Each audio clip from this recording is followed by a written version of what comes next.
بسم الله الرحمن الرحيم আসসালামু আলাইকুম রহমতুল্লাহ বরকাতুহ। আমাদের এক দিনী ভাই জানতে চেয়েছেন, জানতে গিয়ে প্রশ্ন করেছেন আগে। আলাইকুম রহমতুল্লাহ। তার প্রশ্ন হলো যে তিনি আলেমদের মুখে শুনেছেন যে যে ব্যক্তি এক ওয়াক্ত নামাজ ছেড়ে দিবে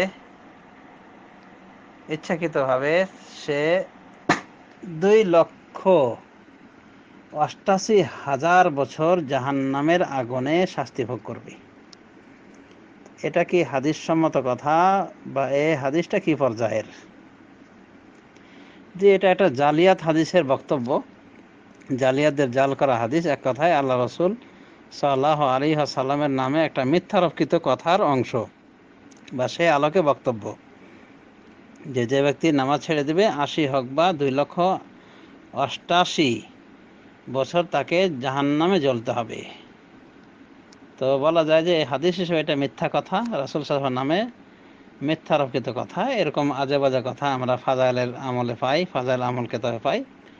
এবং দেখবেন সেখানে আরও রয়েছে যে 15 প্রকার শাস্তি দেওয়া হবে, এত প্রকার শাস্তি বেঁচে থাকাকালীন, এত প্রকার শাস্তি কবরে, এত প্রকার শাস্তি হাসরে, এভাবে বলা হয়েছে, ভাগ করা হয়েছে। তো এগুলি সম্পূর্ণ জালিয়াত, মিথ্যার ঝুলি।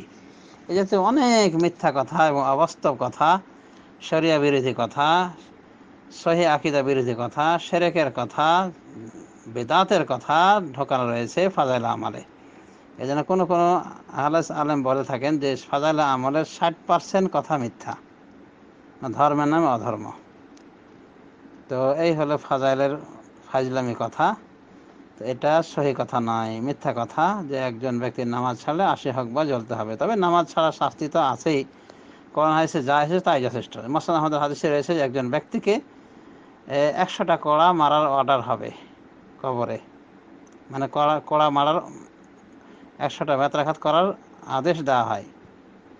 তো সে দোয়া করতে থাকে, এমনকি হালকা করে দেওয়া হয় তার শাস্তি, এবং একটি কড়া মাত্র মারা হয়। সে কড়া মারা হলে তার কবরে আগুন জ্বলে যায় এবং সে আগুনময় হয়ে যায় তার কবর, এবং সে বেহুশ হয়ে যায়। হুঁশ ফিরে ফেলে সে জিজ্ঞাসা করে আল্লাহকে, আল্লাহ এটা কেন আমাকে মারা হলো, এই কড়াগুলি, এই একটি যে কড়া মারা হলো কেন মারা হলো?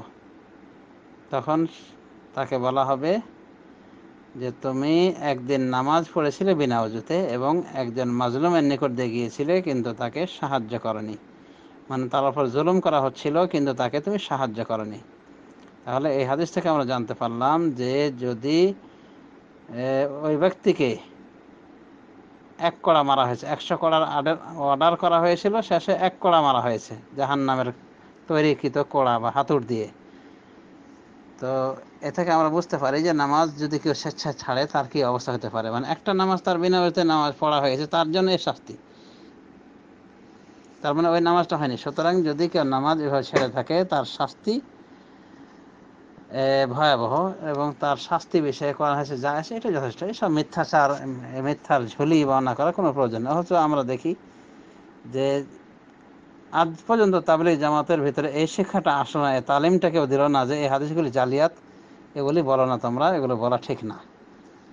বরং এই হাদিসগুলি দিয়ে চলছে, তো চলেই যাবে, কতদিন যে গুমরাহি থাকবে আল্লাহ ভালো জানে। তো আল্লাহ রাব্বুল আমিন এই তাবলীগ জামাতের ভাইদেরকে সুশিক্ষায় শিক্ষিত করুন, এবং এই সমস্ত শিরক এবং বিদআত যেন ছেড়ে দেয়, এই দোয়া করি। আমরা তাদের শত্রু নাই, বরং আমরা তাদের সংশোধনী চাই। আমরা চাই তারা তাবলীগ করুক, কিন্তু তাবলীগটা হবে কোরআন হাদিসের। এই তাবলীগের নামে খাবলীগ, এগুলো বলা আমাদের সহ্য হয় না। ধর্মের নামে অধর্ম। আমরা লক্ষ্য করে দেখি তারা কোরআন হাদিস এর শিক্ষা পঠন পাঠনের খুব একটা আগ্রহী না। এই জন্য কোরআনের যতটুকু গুরুত্ব না আছে তার থেকে বেশি গুরুত্ব রয়েছে ফাজাইলের, ফাজিল আমলের কেতাবের। আর হাদিসে তো ধারা কাছে যেতে চায় না, বিশেষ করে এই বুখারী শরীফের হাদিসের সাথে মোটেই সম্পর্ক নাই। যদি বলা হয় তাদেরকে কোনো সময় ওই 3 দিনের সফরে আসলে কোনো মসজিদে যদি বলা হয় যে বুখারী শরীফ পড়েন, ফাজাইল আমল বাদ দিয়ে 3টা দিন বুখারী শরীফ হাদিস দেখে পড়ান, দেখবেন যে আর নাই, গাঁটটি বক্সা বেঁধে চলে গেছে অন্য জায়গায়। এবং বাস্তবে দেখা গিয়েছে যে কোনো এক মসজিদের মোতাল্লির পক্ষ থেকে বলা হয়েছে যে আপনারা এই বুখারী শরীফ থেকে পড়ান, এ বলে বুখারী একটা বাংলা বুখারী দিয়ে দেয়, আর ফাজাইল আমলটা জমা নেয়। তখন তারা কানে কানে বলা বলি শুরু করে যে এখানে আর থাকা যাবে না, আর থাকা যাবে না। কেন থাকা যাবে না? দোষ কি? বুখারী শরীফ দেওয়া হয়েছে এই জন্যে। আল্লাহ রাব্বুল আলামিন হেদায়েত দান করুন। আমাদের দেশে আসলে অনেক রকম গোমরাহি রয়েছে এবং ইসলামী দলগুলি বেশিরভাগই গোমরাহিতে লিপ্ত রয়েছে। মানে এমন কোনো দল আমি খুঁজেই পেলাম না যারা পরিপূর্ণরূপে গোমরাহি থেকে মুক্ত।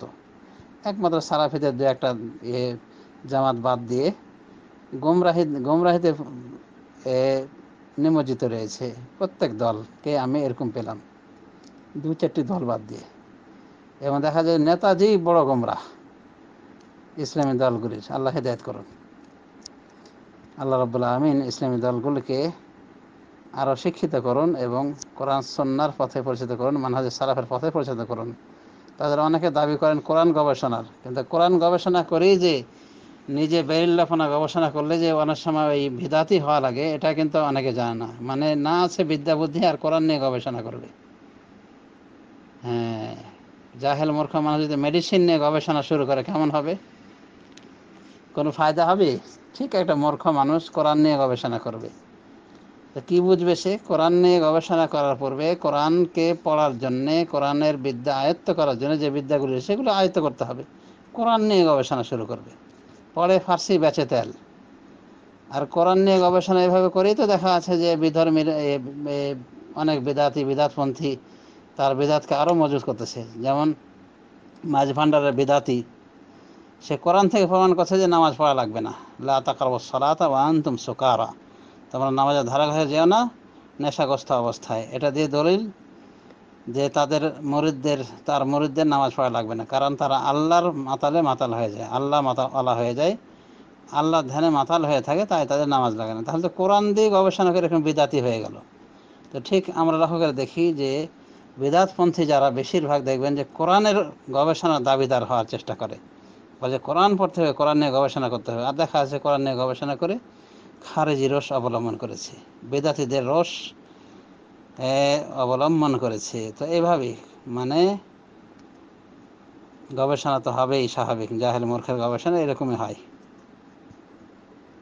তো আল্লাহ রাব্বুল আলামিন হেদায়েত দান করেন আমাদেরকে এবং এই ফাজিল আমলগুলি থেকে আমাদেরকে সতর্ক থাকা তৌফিক দান করেন। আমিন। সাল্লাল্লাহু আলা নবিয়িনা মুহাম্মদ ওয়া আলা আলিহি ওয়া সাহবিহি আজমাইন।